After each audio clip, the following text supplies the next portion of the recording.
Good morning, my name is Sonia Ibarra, and today I will talk to you about effective parent-teacher communication.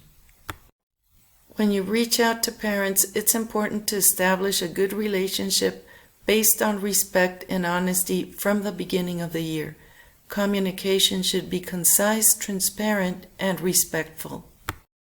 Make nice phone calls. Parents are used to receive negative calls from school about their children.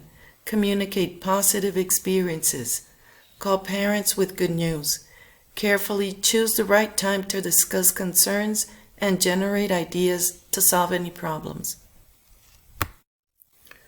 For difficult issues, it's a good idea to prepare yourself before the meeting and choose the best ways to address the problem. After the meeting, take a few minutes to analyze the meeting. Write down any positive ideas that were given and write down important issues that were addressed. A record doesn't have to be anything fancy. It's only for yourself. It can be in a simple page in your physical planner or a Google Doc with a table.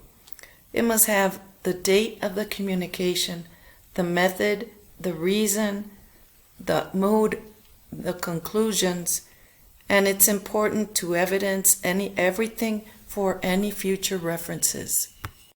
It's a good idea to communicate with parents through emails.